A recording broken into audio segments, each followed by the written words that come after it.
What's going on? It's your boy Sermon at Sermon's Domain on Twitter. When life gives you lemons, you make lemonade. And when Beyoncé drops an album, we all gotta listen.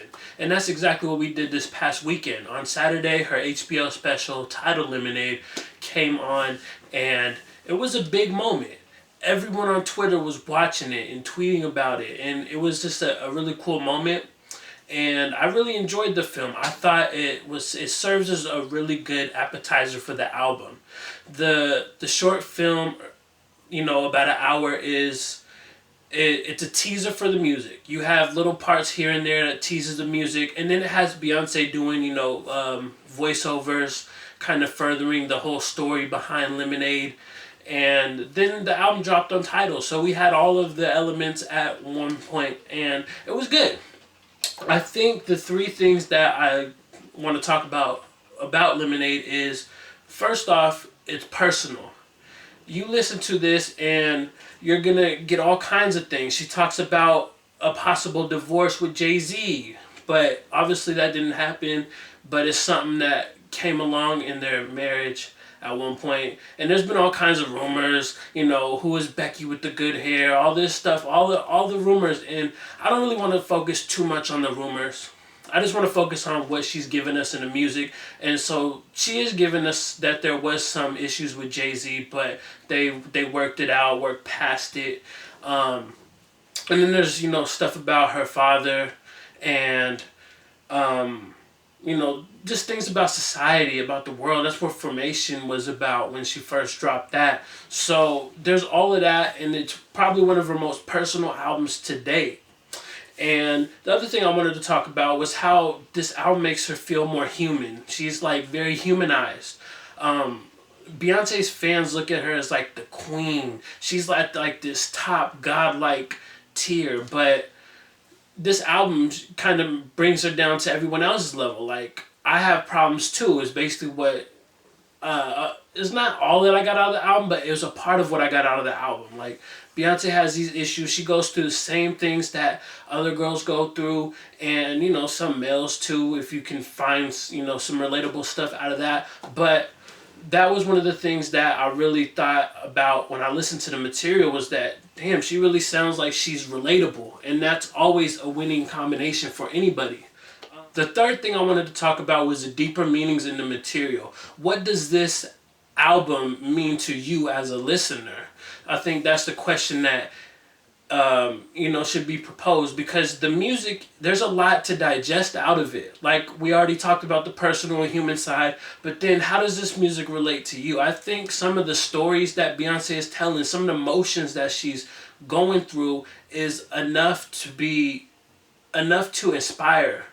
I think her fan base is predominantly female, so I look at it like this is Beyonce sharing her stories in hopes that others don't have to go through this, or if they do have to go through it, they know what Beyonce went through when she went through it, and that kind of gives them like that hope. Like, maybe if Beyonce did this, I can do this too. And so I thought about that, and I'm sure there's a lot more deeper meanings. You can go down track by track and really break it down, but those were three things that I really wanted to point out when talking about Lemonade.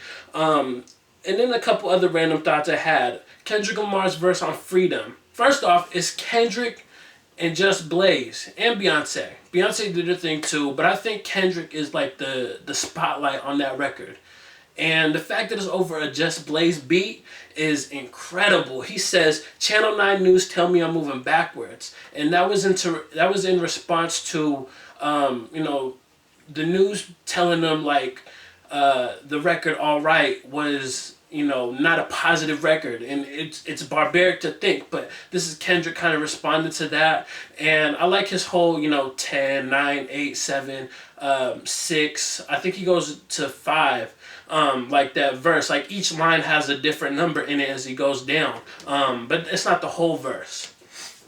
And I just thought it was a really perfect fit, considering how much Kendrick has been on that same wave. Like, this is kind of like Beyonce's To Pimp a Butterfly in a sense. It's personal, but it affects the world. It talks about how it affects the world. Maybe not as much as To Pimp a Butterfly, but you know, when you listen to the record Freedom, you hear that the two actually mesh well together. Another thing to note, Sorry. I think Sorry will be like that standout single. It's either Sorry or Freedom, but I feel like Sorry has that more radio potential. I don't know about Freedom, just because I don't know I don't know how radio would react to a message like that. But, you know, I don't know. Maybe it'll happen, but I think Sorry is the record that'll be everywhere in the coming months, the single that takes off. You know, like that third verse is very deep, talking about regretting marriage and wanting to run away and, you know, continue your family without your husband. It's a lot. And then the best stretch on the album to me is Love Drought, Sandcastles, and Forward. I love Love Drought because I don't know, it just starts off with like her questioning what she did wrong to deserve like what she's going through. And it goes back to what I said about like the emotion. The emotion of the album is very deep. And then Sandcastles after that is a ballad, and it's just her really being like deep into the situation now. And then Forward is James Blake for the most part. It's just a short record, but it kind of wraps up that little section and then goes into Freedom. So I like that a lot. And then if you don't read if you don't read like the credits for albums, here's a nice one for you. All Night has co-writing credits from Big Boy and Andre 3000. That's pretty cool. Considering we haven't got an Outkast record in like a decade, I think it's pretty cool that they're both on the thing. I don't know if they both were in the room working on it together, or if Beyonce just happened to work with Andre and then get Big Boy, or even if they actually wrote on it. Actually, it could just be a writing credit for a past line. I wasn't sure. I couldn't identify that, but overall, Lemonade is a really good album. I think Beyonce doing the visual album route is always going to win because she knows how to make music that can easily, not easily, but music that can be translated into a visual form. And I think she's proven that she has like a good sense of that, and working with the right people, the right directors, the right, you know, editors, everything to get everything just looking so clean and, you know, perfect.